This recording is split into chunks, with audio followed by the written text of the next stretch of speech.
Hey guys, my people, my brother. Gusuje kandi mwifurije kugubwa neza. Neza mireka makuru yacu tuyatangirire mu gihugu cy'u Rwanda. Kuri uyu munsi tugiye kuganira ku bikorwa bya Bruce Melodie mu mwaka wa 2022, ariko by'umwihariko turagaruka ku ibaruwa yasohowe na The Choice Live, bivugwa ko ari ibaruwa yanditswe n'umukunzi cyangwa se umufana wa Bruce Melodie ubarizwa mu bafana ba Bruce Melodie bitwa Ibitangaza. Iyi baruwa imaze nk'iminsi ibiri igiye hanze. Iyi baruwa byavugaga ko yasohotse irimo agahinda gakabije kari gafitwe n'umukunzi wa Bruce Melodie bitewe n'ibibazo yibaza ibyo yifuza kumubwira baramutse bahuye imbona nkubone. Bikaba byaramuteye kwandika ibaruwa navuga ko irimo amagambo menshi. Ni ibaruwa ndende yanditswe n'umukunzi wa Bruce Melodie barizwa mu Bitangaza, ariko nanone ku kigero cya 90% ntago wakizera nanone 100% ko iyi baruwa yaba yaranditswe n'umukunzi wa Bruce Melodie.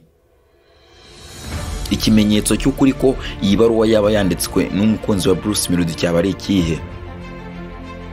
Kuri aka kanya, niba wicaye ukunda Bruce Melodie, ukunda iterambere rya Bruce Melodie, ntabwo wavuga ko wumvishe ko Bruce Melodie agiye gukorana indirimbo na Eddy Kenzo, umwe mu artiste bafite izina rikomeye cyane muri East Africa, bitagushimisha. Kuri aka kanya baguhagurukije bakakubwira ngo ugiye kumva indirimbo ya Bruce Melodie na Playboy, ntabwo wabura kwishima uramutse ukunda Bruce Melodie. Kuri aka kanya baramutse bakubwiye ngo Bruce Melodie yafunzwe mu gihugu cy'u Burundi mu mujyi w'Ubujumbura, ari gucibwa miliyoni 30 z'amafaranga y'amarundi, mu manyarwanda n'akayabo ka miliyoni 15.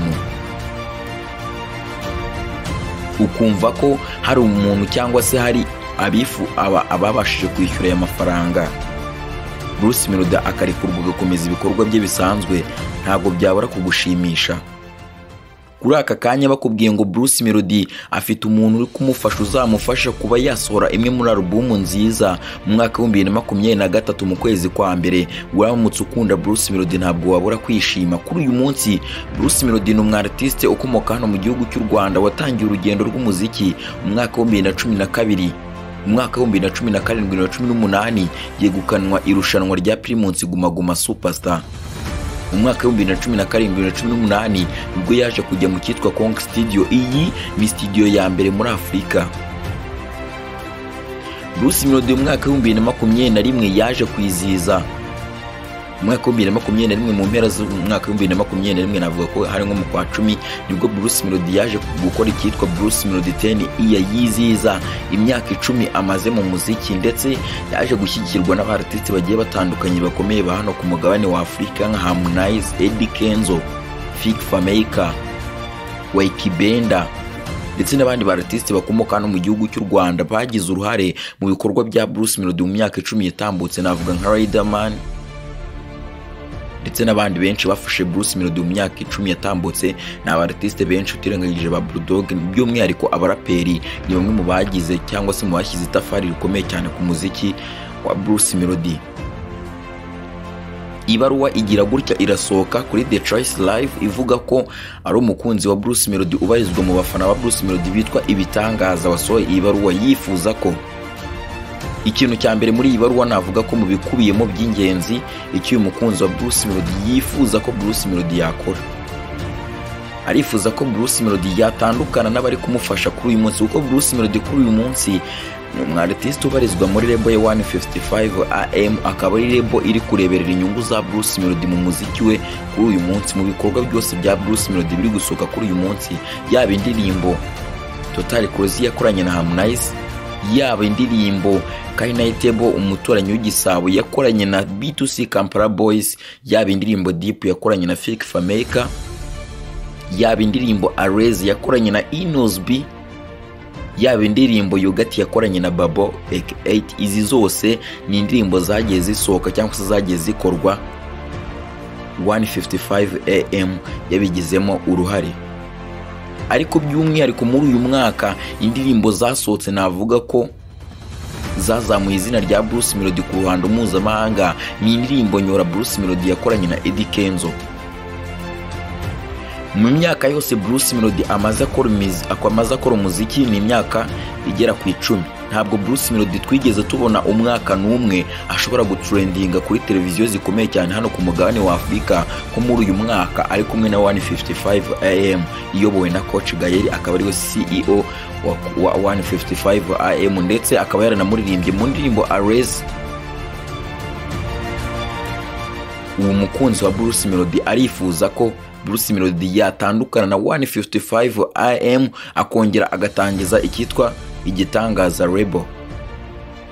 Ibitangaza label ni label yabarizwagamo abartiste babiri aribo Juno Kizigenza ndetse na Kenesoro. Yari imwe muri label nziza zatangaga ikizere ko mu myaka iri imbere iyi label izayimaze kugera ku rwego ruri hejuru, kuko niba yari ifite Juno, ifite Kenesoro, aba ni bamwe mu bartiste nabo bamaze kugira izina riri hejuru hano mu gihugu cy'u Rwanda, nubwo bagifite byinshi byo gukora kugira ngo bazagere ku rwego nk'urwo Bruce Melodie ariho kuri uyu munsi. Aba bari abahanzi beza, by'umwihariko Bruce Melodie yaje no kubigaragaza ko bari muri label ye akora indirimbo na Kenisol. Ni indirimbo bise Ikinyafu. Indirimbo yaratrendinze kuri uyu munsi, imaze kurebwa n'abarenga miliyoni 3 ku rubuga rwa YouTube. Ni indirimbo yakunzwe hano mu gihugu cy'u Rwanda, biragaragara cyane iyo Bruce Melodie yiririmbye mu bitaramo agenda akora umunsi ku wundi. Ariko nanone Bruce Melodie umunsi umwe ngo yigeze kubwira Faizo, ubwo yakoranaga na Faizo, aramubwira ati indirimbo kora indirimbo numva zimeze nk'ibipapuro, ariko ntabwo ari ijambo ribi yifuzaga kumubwira, ahubwo yashakaga kumubwira ko indirimbo akora zitari ku standard yo guhangana n'izindi ndirimbo ziri gukorwa ku mugabane wa Afurika, yaba indirimbo zikorwa n'aba Kiss Daniel, Tekino, Tiwa Savage, Eddy Kenzo, Diamond Platnumz, Rayvanny, Harmonize, Zuchu ndetse n'abandi bagiye batandukanye. N'aba artiste bakora indirimbo ukayumva ukumva indirimbo ifite karite, ukumva ko ari indirimbo idasaza, indirimbo wakumva imyaka yari yose. Ariko Bruce Melodie yakumva indirimbo yakoraga kuri uwo munsi akumva ko atari indirimbo zizahoraho iteka ryose. Ariyo mpamvu Bruce Melodie yarekeye aho, yageze igihe agaba pozinze akarekera gukora na Element agakomezanya na Melodie. Suko Element yari umuproducer mubi, ahubwo Element ni umuproducer ufite izina rikomeye cyane hano mu gihugu cy'u Rwanda. Ikintu cya mbere Melodie arusha Element, Melodie ni umuproducer ushobora gukora injyana y'abakongomani, ni umuproducer ushobora kwisanga muri buri njyana yose iri hano ku isi. Urugero, reba Nyora, itandukanye n'izindi ndirimbo Element agenda akora hano mu gihugu cy'u Rwanda cyangwa se n'izindi ndirimbo zigenda zikorwa n'abahanzi nyarwanda. Ni injyana Eddy Kenzo akunda gukora umunsi ku wundi. Urebe iyitwa Arez, ni indirimbo iri mu njyana ya rumba, itandukanye n'izindi ndirimbo zose Bruce Melodie yaramaze igihe akora, yaba Bado, yaba Katapira, yaba Ikinyafu. Nazo ni indirimbo zakozwe hano mu gihugu cy'u Rwanda, ariko ni indirimbo Bruce Melodie ajya muri Tanzania yiririmba agasanga nta muntu n'umwe uyizi. Ariko nujya kureba nk'indirimbo Bruce Melodie afite y'icyitegererezo mu mateka ye, indirimbo yerekeza muri Tanzania akaririmba kumva biravamo, indirimbo yajya muri Nigeria akayiririmba agasanga birayizi, ni indirimbo Katerina. Ni indirimbo kuri uyu munsi imaze kurebwa n'abagera kuri miliyoni 12 ku rubuga rwa YouTube. Niyo ndirimbo Bruce Melodie ya mbere afite estimated cyane ku rubuga rwa YouTube kurusha izindi ndirimbo zose Bruce Melodie afite. Nta ndirimbo n'imwe Element yigeze akorera Bruce Melodie ngo trending kuri uru rwego, ariko Element suka ari umuproducer mubi. Hano mu gihugu cy'u Rwanda Element niwe mu producer ukunzwe kuri ubu ngubu. Iyo ugiye kureba 70% y'indirimbo zisohoka hano mu gihugu cy'u Rwanda usanga ari Element kuri buri ndirimbo yose yagiye isohoka hano mu gihugu cy'u Rwanda. Bruce Melodie rero ko yakoranaga na Melodie, abakunzi bakavuga ko impamvu indirimbo zitagera muri miliyoni 20 views nuko ari gukorana na Melodie, nyamara bakirengagiza ko n'indirimbo Bruce Melodie ya mbere afite yatrendinze cyane ari indirimbo Melodie yamukoreye. Buri munsi bamusaba kongera gukorana na Element. Ibi Bruce Melodie yarabikoze. Indirimbo afite nshyashya, mu ndirimbo zose afite nshyashya harimo indirimbo nyinshi zakozwe na Element, ndetse no kuri album ya Bruce Melodie izasohoka mu mwaka wa 2023 harimo indirimbo za Element nyinshi. None nkongera nkibaza niba koko ureba ibikorwa Bruce Melodie agezeho muri uyu mwaka, ukaba ukunda Bruce Melodie, ukunda n'ibikorwa bye, ukaba ureba uburyo ari gukomeza akora umunsi ku wundi, ukaba utifuza ko yagumana n'iyi rebo bari gukorana 155 AM, ahubwo ugashaka kumushuka. Njyewe ku kigero cya 90% ntabwo nakizera ko ibintu byaba byaranditswe n'umukunzi wa Bruce Melodie.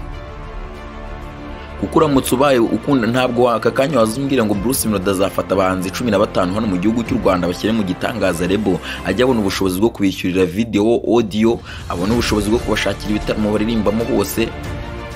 Ibyo ni ibintu bisaba amafaranga menshi. Bruce Melodie aracyafite urugendo rurerure kugira ngo izina ryiwe nawe ni Bruce Melodie. Aka kanya ricara kubwira ngo hano ku mugabane wa Afurika ndacyari umwandaground.